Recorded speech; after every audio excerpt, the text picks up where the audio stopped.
अपराध के रास्ते राजनीति में आना चाहता था साहू। अमन साहू खुद को बताता था बड़का गांव का भावी विधायक। लातेहार की अदालत ने अमन साहू को सुनाई थी सजा। झारखंड में एक गैंगस्टर का अंत हो गया। अमन साहू को पुलिस ने एनकाउंटर में मार गिराया। अमन के अपराध की तो कई कहानी को सभी ने देखा, लेकिन क्या आप जानते हैं कि अमन अपराध की दुनिया के रास्ते पर चलकर थक चुका था और अब राजनीति में कदम रखने की तैयारी में था। सोशल मीडिया पर खूब सक्रिय रहता था और खुद को भावी विधायक बताता था। इस रिपोर्ट में यह भी बताएंगे कि आखिर वह कौन सी सीट थी और क्यों राजनीति में आने की चाहत अमन साहू रख रहा था। गैंगस्टर अमन साहू अपराध के रास्ते राजनीति की दुनिया में एंट्री करना चाहता था। उसे पता चल रहा था कि बिना पावर के गैंग नहीं चला सकता। अपराध की काली दुनिया को चलाने के लिए विधायक बनना चाह रहा था। उसने साल 2024 के विधानसभा चुनाव में चुनाव लड़ने के लिए कोर्ट में याचिका भी दायर कर चुका था, लेकिन कोर्ट में याचिका खारिज कर दी गई थी क्योंकि अमन के ऊपर अपराध की दुनिया में एक मामले में सजा भी हो गई थी। यही वजह है कि कोर्ट ने उसे इजाजत नहीं दी। हजारीबाग जिले की एक विधानसभा सीट थी जहां का भावी विधायक होने का दावा अमन कर रहा था। इस सीट पर जातिगत समीकरण और खुद की पकड़ के बदौलत अमन साहू चुनाव में सपना देख रहा था।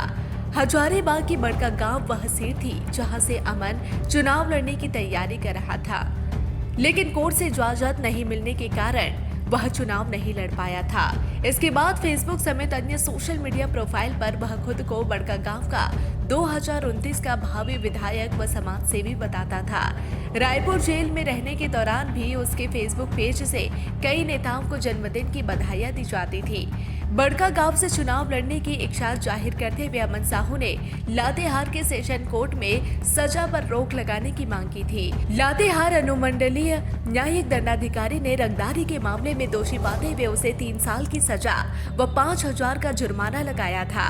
उसे मालूमात थाना से सजा सुनाई गई थी। सजा पर रोक संबंधी याचिका खारिज होने पर वह चुनाव में नामांकन नहीं भर पाया था। बता दें कि अमन साहू का एनकाउंटर रायपुर से रांची लाने के दौरान पलामू में हुई है। अमन साहू गैंग के लोग पुलिस पर हमला कर भागने की कोशिश कर रहे थे, तभी अमन साहू पुलिस का हथियार छीनकर भागने की कोशिश करने लगा, जिसके बाद जवाबी कार्रवाई करते हुए पुलिस ने अमन को मार गिराया। अपराध के रास्ते राजनीति में आना चाहता था साहू। अमन साहू खुद को बताता था बड़का गांव का भावी विधायक। लातेहार की अदालत ने अमन साहू को सुनाई थी सजा। झारखंड में एक गैंगस्टर का अंत हो गया। अमन साहू को पुलिस ने एनकाउंटर में मार गिराया। अमन के अपराध की तो कई कहानी को सभी ने देखा, लेकिन क्या आप जानते हैं कि अमन अपराध की दुनिया के रास्ते पर चलकर थक चुका था और अब राजनीति में कदम रखने की तैयारी में था। सोशल मीडिया पर खूब सक्रिय रहता था और खुद को भावी विधायक बताता था। इस रिपोर्ट में यह भी बताएंगे कि आखिर वह कौन सी सीट थी और क्यों राजनीति में आने की चाहत अमन साहू रख रहा था। गैंगस्टर अमन साहू अपराध के रास्ते राजनीति की दुनिया में एंट्री करना चाहता था। उसे पता चल रहा था कि बिना पावर के गैंग नहीं चला सकता। अपराध की काली दुनिया को चलाने के लिए विधायक बनना चाह रहा था। उसने साल 2024 के विधानसभा चुनाव में चुनाव लड़ने के लिए कोर्ट में याचिका भी दायर कर चुका था, लेकिन कोर्ट में याचिका खारिज कर दी गई थी क्योंकि अमन के ऊपर अपराध की दुनिया में एक मामले में सजा भी हो गई थी। यही वजह है कि कोर्ट ने उसे इजाजत नहीं दी। हजारीबाग जिले की एक विधानसभा सीट थी जहां का भावी विधायक होने का दावा अमन कर रहा था। इस सीट पर जातिगत समीकरण और खुद की पकड़ के बदौलत अमन साहू चुनाव में सपना देख रहा था।